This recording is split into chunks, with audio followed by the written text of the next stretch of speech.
Hello! Welcome to JenPenCreations. I'm Jen. So before we get into what we're going to talk about today, I wanted to let you know that I am super excited because I just got a new toy. Now, when I created my first video, my welcome video when I made scrambled eggs, I was talking about my channel and what I want to do with it. And that I do have a lot of creative projects that I do that I think I would like to share with you because, I'm a multifaceted person, and honestly, I think we all are, and sometimes taking a break from rants and life advice is a good thing to do something creative. Maybe I might decide to do a rant while I'm creating. That'll be fun, right? I can talk about what I'm creating and all that stuff too, but I'm so excited. I just got a new 3D pen, and I am making all of my kids and grandkids Christmas ornaments for Christmas this year. I've already started. I've got some made already, but I have a whole lot more to make, and I think I want to share that with you. So my next video is going to go into a playlist of JenPenCreations actually creates stuff. Just wanted to let you know about that before I get into this video. But today, I'm going to be talking about dwelling on the past. I think we all do it. I do it to a very unhealthy extent, and I've been doing it for years. So I've started working on that. Actually, I've started working on that quite a few years ago, about 4 or 5 years ago, because it really takes you to a bad place. It can. Dwelling on the past is not good for us, and we're going to talk about that. So stay with me, and we'll get right to it.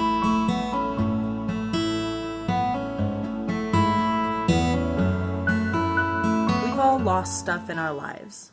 People, things, places. The kitty seems to think that she owns my tripod and is rubbing her face all over it. So I apologize for the camera shaking. Hopefully she'll be done soon and decide that she's gonna get up and go in the other room or something. But right now she is rubbing her face all over the tripod. So I apologize for the camera shake and stuff. We're gonna talk about losing stuff and people and things in our life. I personally have experienced this a whole lot. I'm sure you have too. Loss is something that is inevitable in life, and it's devastating a lot of the time. Most of the time, someone's trying to blame themselves or somebody else for the loss in their life.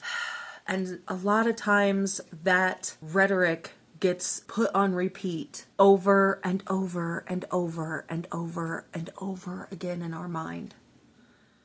That is the mental echo chamber. I suffer from mental echo chamber. I severely suffer from that. Basically what it is where your past experiences in life tend to cycle and amplify within our mind. We think about it over and over and over again. We replay the whole scenario in our brain over and over and over and over. It's heartbreaking.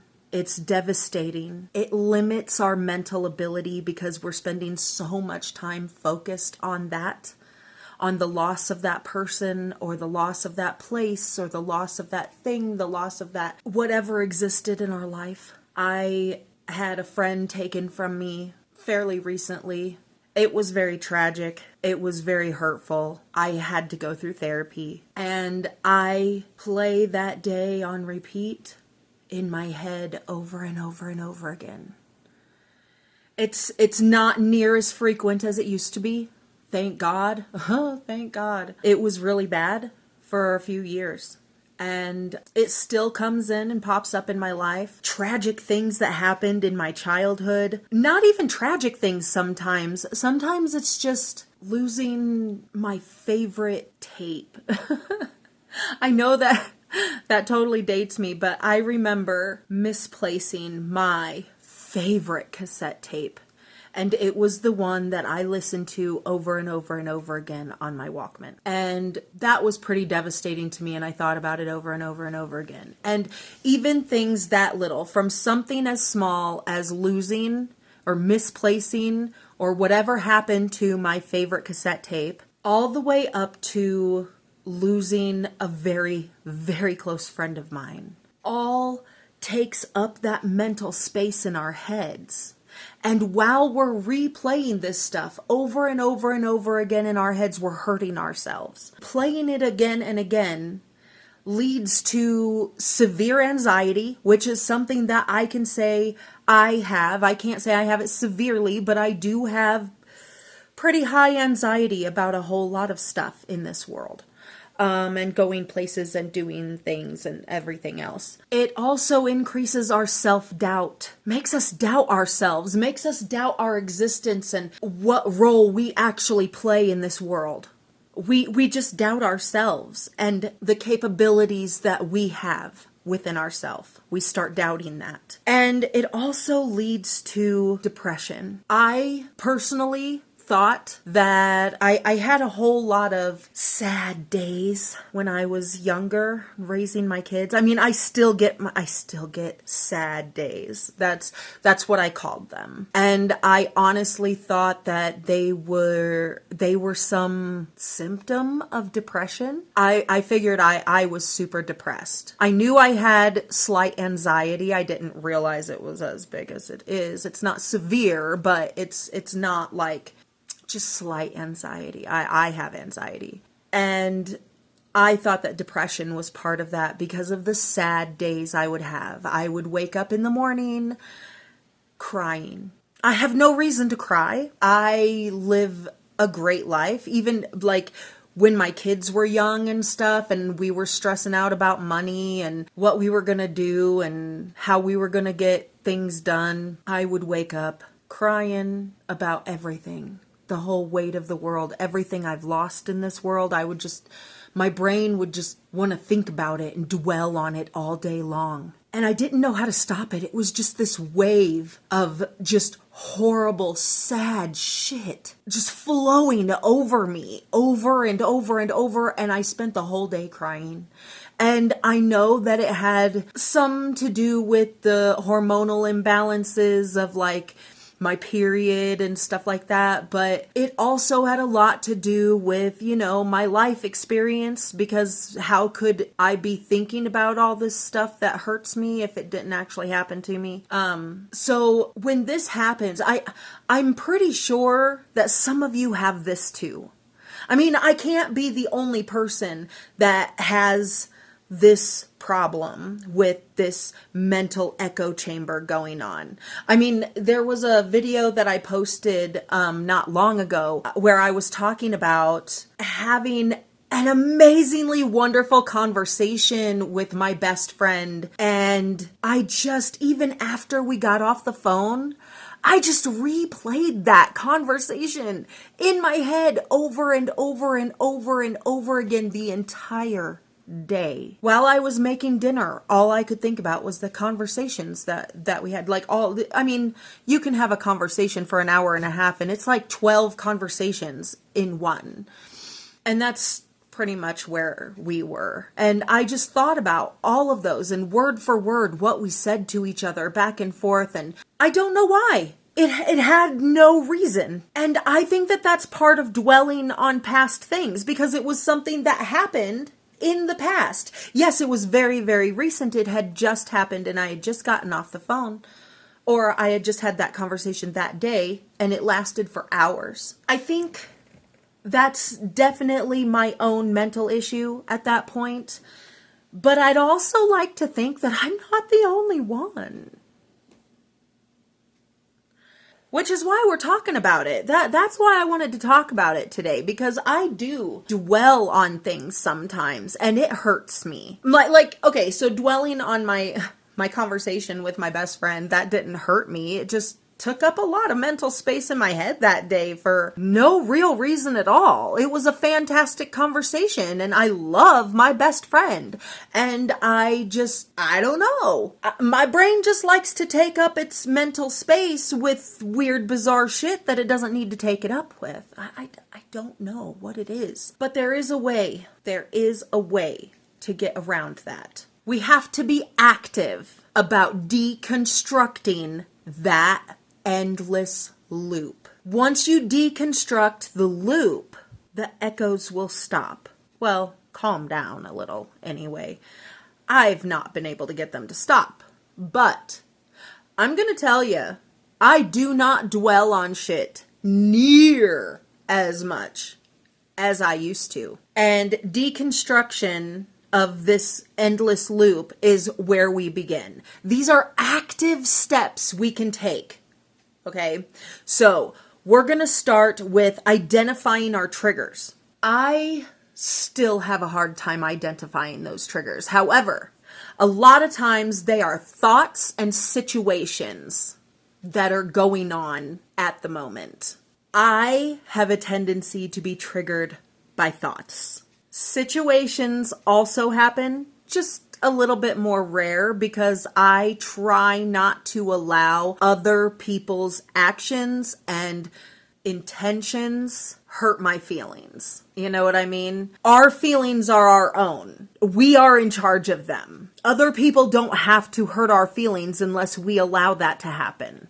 So I really try to practice not letting some outside influence that I have no control over affect my feelings for how I feel about myself or my own situation.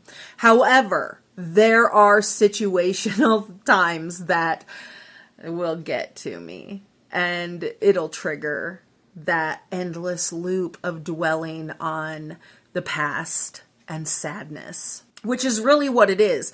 Because when we dwell on the past, most of the time we're sad when we're doing it. Whether we're even dwelling on happy memories, because a lot of times, you know those people that talk about how high school was the greatest years of their life? Holy crap. High school was 26 years ago. Maybe longer for you. Maybe not as long for you, but it was back there.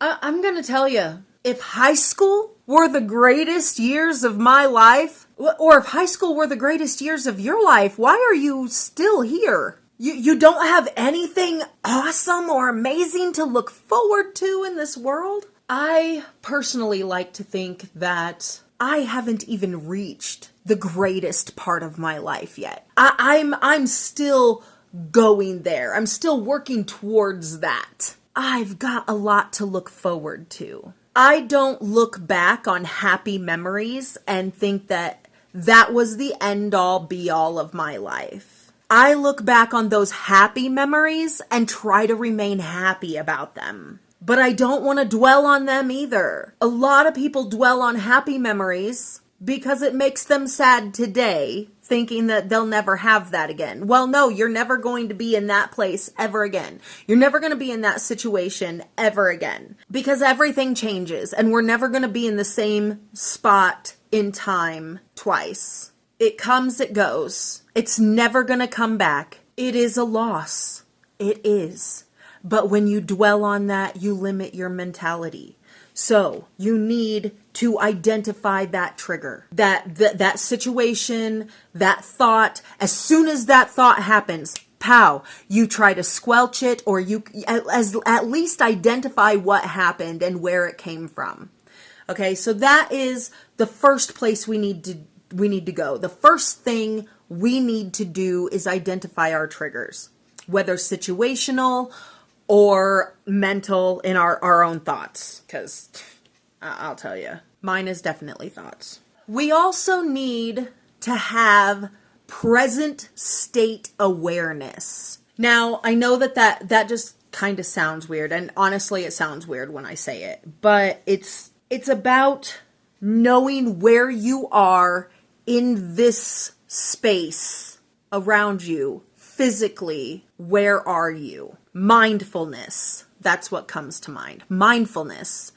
So you have to be mindful. As soon as that thought comes, as soon as that situation happens, you jump yourself out of it. Stop going back over it over and over and over again. Jump yourself out of it. Do something else. Distract your brain. I mean, I know sometimes my brain wants me to sit down and cry and be sad all day long. It just bombards me with every horrible, sad, disgusting thing that's ever been done to me or said to me or I've experienced. And it just feeds it to me, constantly trying to get me to go down that road and cry and be sad and dwell there in that past sadness. So once I find it, once I discover that trigger, I can be mindful about that. I can be like, okay, this won't stop. I need this to stop. And so now you take matters into your own hands. Distract it. Make your brain stop going through that echo chamber bullshit. Play a game. Watch a video. Go for a walk. One of my favorite things to do is to watch YouTube while I walk on the treadmill. It keeps my brain occupied on something stupid because, I mean, YouTube is fantastic, but it's television. And to me, television is just dumbed down entertainment. It doesn't engage your brain, but it is informational sometimes. And I like to watch some informational channels, and I like to watch some really stupid channels that just go over TikTok trends and stupid stuff. Because I don't have TikTok. I know, that's really weird, right? I don't have Instagram either. I'm not on X. I'm not on Sky Blue, whatever that is. I'm not on that either. I'm not on Truth Social. I'm just not on any of that stuff. I'm on YouTube. And I watch other YouTube creators who are on Instagram and TikTok and X and what's that, Truth Social and Sky Blue and I don't know, all of those. I watch YouTubers that are on all of those so that I don't have to be. And then they just sum it all up for me in a nice, 20, 30-minute video, and I'm good. And I can watch like 3 of those videos while I'm walking miles on my treadmill. I can't do the math right now, but it's several miles, probably 3.5 or so. And that distracts my brain. That is that present moment awareness that we need. Recognize what's happening. Recognize where you are and what you can do to stop that from happening. Then we work on creating new positive memories so that our brain does not have all of that ammunition and more to throw at us later on. Because, every day that goes by, another day is in the past. So anything and everything that happens back there, our brain can bombard us with. So what we need to do is we need to create new good memories in our present. Now, sometimes we can go back to places that left a bitter taste in our mouth, that where we had a bad experience and we've dwelled on that, and we can create a new good experience there. We can listen to music that triggers an old past bad experience, and we can create a new experience around it. Play that song at something fun that you'll remember. Then it's not going to trigger the bad memory anymore. It'll trigger a good one. We can manipulate things like that.